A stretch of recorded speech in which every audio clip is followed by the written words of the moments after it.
امرؤ القیس جو جناب خدیجہ کا 3rd یا 4th کزن بنتا، یہ یمن میں رہ گئے اور زمانہ گزرتا چلا گیا یہاں تک کہ اس کے یہاں 3 بیٹیاں ہو گئی. کوئی بات نہیں، پیغمبر نے تو بشارت دی ہے بیٹیوں کی پرورش کرنے والا. بیٹیاں کتنی اچھی ہوتی ہیں، جن کے پاس بیٹیاں ہیں ان کو معلوم. لیکن ہوا یہ کہ جب اس کی ایک بیٹی بڑی ہوئی شادی کے قابل، بلکہ 2، تو اس کی بیوی کا انتقال ہو گیا. اس کا نام ہے امرؤ القیس. یہ نام عرب کے ایک بہت مشہور شاعر کا بھی ہے، لیکن وہ الگ، یہ الگ. اردو میں بہت سے لوگوں کا نام اقبال ہے، one of the greatest poet in Urdu Iqbal, لیکن ہر اقبال وہ شاعر نہیں. انیس میرے حساب سے تو گریٹسٹ پوئٹ ان اردو، لیکن اور بھی بہت سے لوگوں کا نام انیس ہے. امرؤ القیس. بیٹیاں بڑی ہو گئی ہیں، خاص طور پر پہلی 2 بیٹیاں تو شادی کی ایج کو پہنچ گئی اور اس کی بیوی کی ڈیتھ ہو گئی. شادی عورتوں کا انوالومنٹ بہت زیادہ ہوتا، اور پھر لڑکیوں کو تو باپ سے زیادہ ماں کی ضرورت ہوتی، بلکہ لڑکوں کو بھی. بیوی کسی کے مر جائے تو وہ فوراً دوسری شادی کی سوچتا ہے. شہزادی کی وصیت بھی تھی جو کل آپ نے سنی، لیکن شوہر مر جائے تو بہت سی عورتیں پوری زندگی بے وقت میں گزار. اب اس کی بیٹیاں بھی جوان بھی ہیں، اب بیوی مر گئی، اور اس دوران یہ اسلام بھی قبول کر چکا. یمن میں میچ مل نہیں رہا، یہ سیدھا مدینے آیا، مدینہ کیپٹل سٹی. بیٹیوں کو لے کے مدینے میں آیا، لیکن مدینے میں کسی کو جانتا ہی نہیں.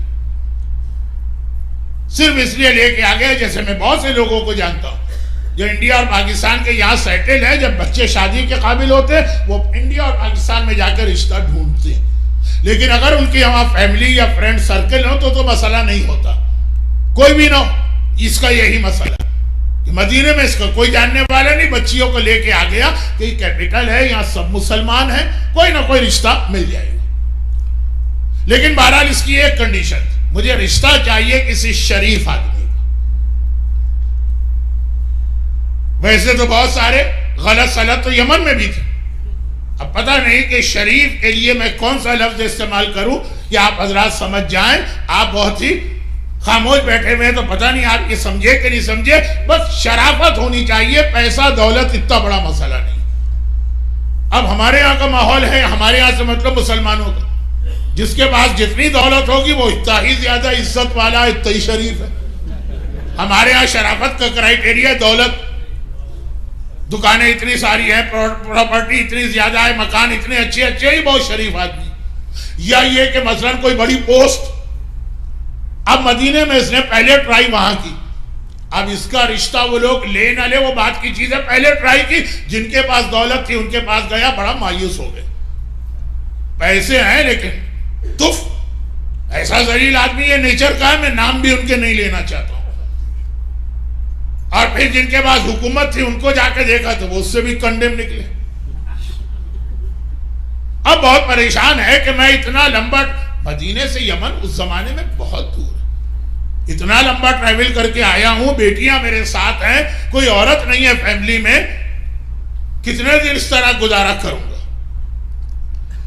بہرحال پریشانی کے عالم میں ایک دن شام کے وقت مدینے کے باہر بیٹھا ہے. وہ مدینہ بہت چھوٹا اس زمانے میں، آج کی مسجد دیکھی آپ نے مدینے کی، اس زمانے کا تقریباً پورا مدینہ اتنا تھا بس.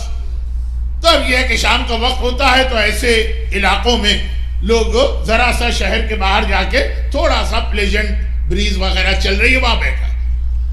اس نے دیکھا کہ ایک آدمی آ رہا ہے، سارا جسم پسینے ہے اور سر پہ گرد و غبار ہے، لگ رہا ہے کہ بڑی محنت کر کے آ رہا.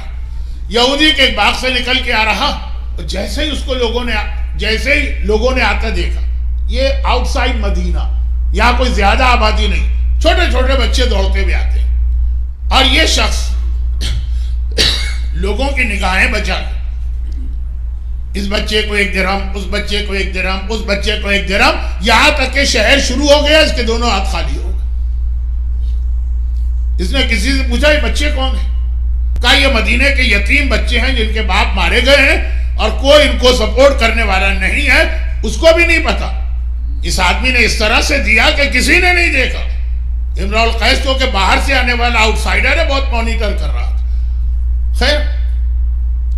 اگلے دن پھر وہ وہیں آ کے بیٹھ گیا، پھر دیکھا کہ سارا دن محنت کر کے آ رہا. آپ تو جو امام کا حق ہے خمس اسی میں سے کسی کو واپس کرتے ہیں اور چاہتے ہیں کہ وہ آپ کا احسان بھی مانے. وہ آیتیں جو میں نے شروع میں تلاوت کی وَلَا يَحُضُّ عَلَىٰ طَعَامِ الْمِسْكِينِ، عربی جاننے والے سمجھ رہے ہیں میری بات، وہاں طعام المسکین ہے، اطعام المسکین نہیں. کریکٹ عربی ہے اطعام المسکین. میں قرآن کو ٹھیک کرنے نہیں جا رہا ہوں، ایک میسج ہے جو انشاءاللہ 2 دن بعد شروع ہوگا، جو میں نے کہا کہ پینڈنگ میسیجز مکمل ہوں گے. کسی اور کے مال سے کسی اور کی مدد کرنا یہ بھی ایک ثواب ہے، لیکن اپنے مال سے پورا دن محنت کر کے آتا. خیبر کے حوالے سے آپ نے ایک حدیث تو بہت سنی. خیبر کا مال غنیمت لے کے جب لوگ آئے تھے تو پورے مدینے میں عید تھی، ہر گھر میں اچھے کھانے بنائے گئے تھے. پہلی بار بچوں نے، مدینے کے بچوں نے کھلونے خریدے تھے یا ان کے والدین لے کر آئے تھے، اچھے کپڑے پہنے تھے. لیکن اس رات جب پورے مدینے میں جشن اور سیلیبریشن تھا، ایک گھر تھا کہ جہاں اس رات کو بھی فاقہ تھا اور اس رات کو بھی بچے پرانے کپڑے پہنے ہوئے تھے، اور وہ تھا فاطمہ زہرا کا گھر. جب فاطمہ کو اطلاع ملی کہ خیبر کے مجاہدین، خیبر 100 کلومیٹر دور، 70 مائل یا 60 مائل، خیبر کے مجاہدین آ رہے ہیں پورے مدینے میں، عورتوں کو پتہ چل گیا. مدینہ چھوٹا سا، شاید جتنا آپ کا سینٹر ہے پورا اور سامنے والا پارکنگ لاٹ ملا لے، اس زمانے کا مدینہ اتنا پتہ چل گیا. ہر گھر کی عورتیں دروازے پہ آ رہی ہیں، اپنے شوہروں کا استقبال کر رہے ہیں. شوہر بھی خالی ہاتھ نہیں آ رہے، لدے پھندے آ رہے ہیں. شہزادی کونین بھی اپنے حجرے کے دروازے پر. جیسے ہی مولا حجرے میں داخل، شہزادی کا پہلا سوال تھا کہ یا ابوالحسن، آپ اپنے گھر اور اپنی اولاد کے لیے کیا لے کے آئے خیبر سے؟ حصہ برابر سے ملا تھا. جعفر طیار کو پیغمبر نے حصہ نہیں دیا تھا، لیکن علی کو تو برابر کا حصہ ملا. سلونی کائنات کے ہر سوال کا جواب دینے والا اپنی بیوی کے سوال کا جواب نہ دے سکا. سر جھکا کے کہا جب میں خیبر سے واپس مدینہ انٹر ہو رہا تھا، قبا کی بستی پر مجھے وہ مسلمان بچے نظر آئے جن کے باپ بدر و احد و خندق میں جہاد کرتے ہوئے شہید ہو چکے ہیں. وہ بڑی حسرت سے دیکھ رہے ہیں کہ یہ جو مجاہدین آ رہے ہیں اپنے بچوں کے لیے کیا کچھ لے کے آ رہے ہیں. میں نے اپنا سارا حصہ ان کو دے دیا. اور فاطمہ شکر کے سجدے میں گر گئی، پروردگارہ تیرا شکر ہے، میں یہی ڈر رہی تھی کہ کہیں یہ دولت دنیا کراس کر کے میرے حجرے میں داخل نہ ہو جائے. یہ تو اہل بیت کا طریقہ. چنانچہ مولا کا ساری زندگی یہ طریقہ رہا ہے، پورا دن محنت کرتے ہیں، محنت کی کمائی، اور شام کو ایک بار 3 دن 4 دن اس نے دیکھا، بے اختیار اس نے کہا میں ملینر کے پاس بھی ہو کے آیا ہوں، میں حکمرانوں کے پاس بھی ہو کے آیا ہوں، میں نام نہیں لے رہا ہوں، میں فلا بڑے آدمیوں کے پاس ہو کے آیا ہوں.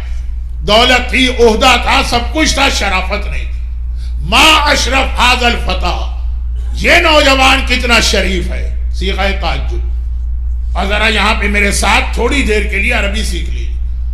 ما اشرف ھذا الفتح، یہ نوجوان کتنا شریف ہے، پورا دن محنت کرتا ہے، شام کو جو لاتا کسی کو بتائے بغیر ان یتیموں میں تقسیم کر دیتا. فتح، لفظ فتح آیا. عربی زبان میں نوجوان کے لیے ایک اور لفظ ہے شباب. الحسن والحسین سیدہ شباب اہل الجنہ. حسن و حسین جوانان جنت کے سردار ہیں. اصل لفظ شباب ہے جوان کے لیے. اس نے یہ لفظ استعمال نہیں کیا، اس نے لفظ فتح استعمال کیا. میں نے جو تھوڑا بہت غور کیا، دونوں کا مطلب ہے نوجوان، مگر ایک فرق.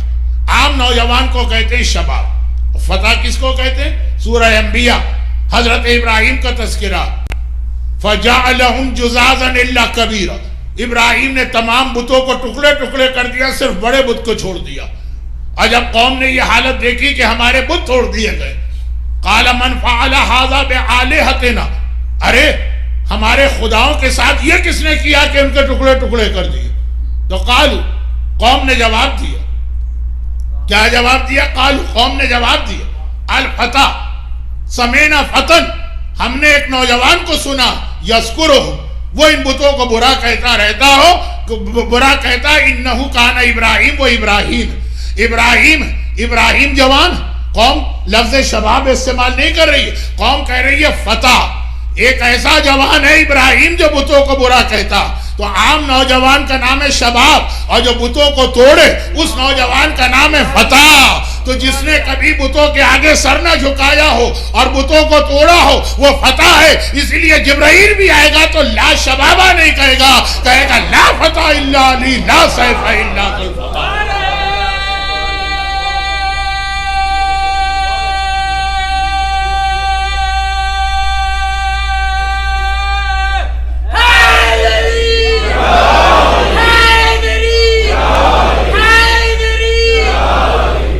سمینا فتن, ایک فتح کے بارے میں ہم نے سنا ہے جو بتوں کو برا کہتا ہے اسی نے بت توڑے ہوں گے. تمام مسلمان متفق ہیں.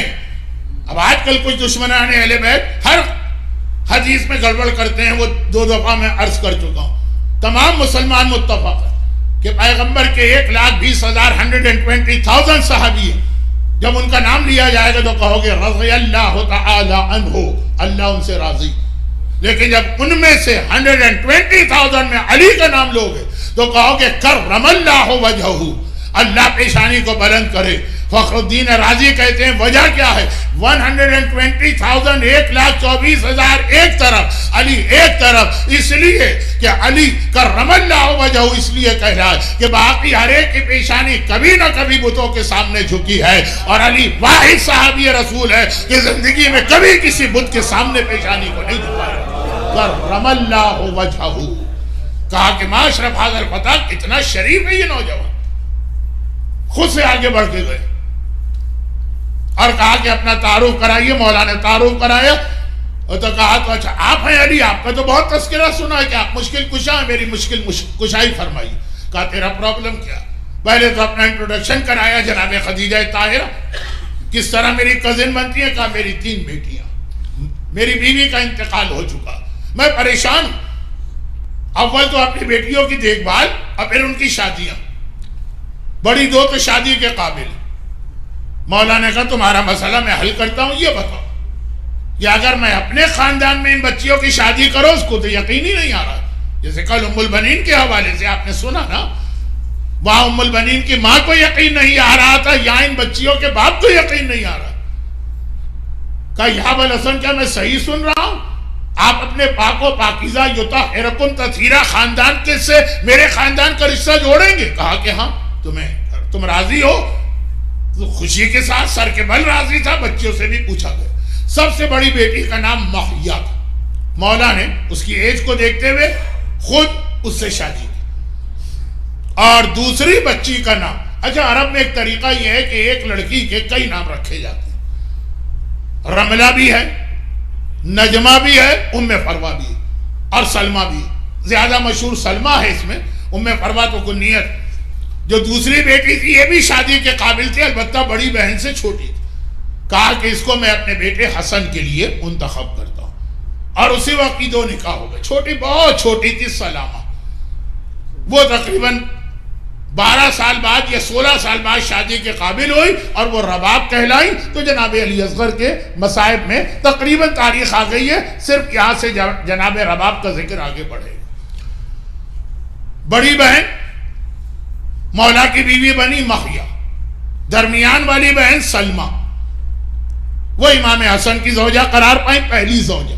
امام حسن کی پھر اور شادیاں ہوں, جیسے مولا کی ٹوٹل 10 شادیاں ہوں. 3 کا بیان کل آپ نے سنا, بلکہ 4 کا, اور آج یہ 5ویں مخیا. خیر مخیا کی ایج زیادہ تھی تو وہ امام حسن کی شہادت سے پہلے انتقال کر گئی, اور سلمہ اپنی بہنوں میں سب سے بڑی ہو گئی. 2 بہنیں, ایک بہت چھوٹی, دوسری اور تیسری کے بیچ میں ایج گیپ بہت زیادہ, پہلی اور دوسری میں کم تھا. سلمہ کی شادی ہوئی تقریباً 36-37 ہجرہ میں. پروردگار نے پہلے ایک بیٹی تھی, ام فروا کی پہلی اولاد ایک بیٹی ہے, اور امام حسن کی اولاد میں صرف ایک ہی بیٹی جو ان کو اس بیوی سے ملی ہے, باقی بیویوں سے بیٹی نہیں ملی. اب ایک سوال آپ نہ کیجئے گا کہ نجف اشرف میں تو آج بھی بنات حسن کے نام سے ایک روضہ ہے جس میں 3 قبریں ہیں حسن کی بیٹیاں, اور سڑک کا نام بھی یہی, اور ہلہ میں بھی امام حسن کی کچھ بیٹیاں. اس کا جواب دوں گا تو بات بہت آگے بڑھ جائے گی, بچے بھی تڑپ رہے ہوں گے العطش کی وجہ سے, اور بڑوں کو بھی مصائب سننا ہے کسی اور موقع پر. بہرحال خلاصہ اس کا یہ ہے کہ صرف ایک بیٹی تھی، وہ ام فروہ کی پہلی اولاد بیٹی تھی. اور یہ بیٹی بھی کتنی افضل ہے، جس کی شادی بعد میں چوتھے امام سے ہوتی ہے. ہمارے پانچویں امام پیدا ہوتے.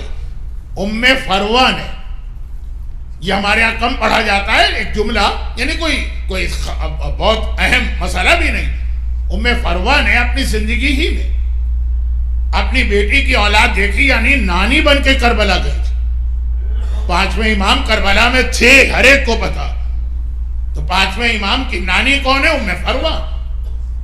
ایک ہی بیٹی امام حسن کی تھی، ام فروہ سے. ان کی شادی چوتھے امام سے ہوئی 56 میں، اور 57 میں پانچویں امام پیدا ہوئے. تو ام فروہ نے پانچویں امام کو بھی بچپنے میں اسی طرح پالا ہے جیسے نانی اپنے نواسے کو پالتی ہے. مگر اس کے بعد ام فروہ کے ہاں 4 بیٹے اور ہوئے ہیں، جن میں تیسرے کا نام قاسم. سب سے بڑے احمد، پھر عبداللہ، پھر قاسم، پھر سب سے چھوٹے کا نام عبداللہ رکھا. اور فرق کے لیے ایک کو عبداللہ اکبر کہتے ہیں جو جناب قاسم سے بڑے، اور ایک کو عبداللہ اصغر کہتے ہیں جو جناب قاسم سے چھوٹے. 5 اولادیں اللہ نے ام فروہ کو عطا کی تھی. اور پھر امام حسن کی شہادت ہوئی. اس وقت جناب قاسم کی عمر 3 سال تھی. ام فروہ سلمہ نام ہے، نجمہ بھی نام ہے، رملہ بھی نام ہے، ام فروہ کنی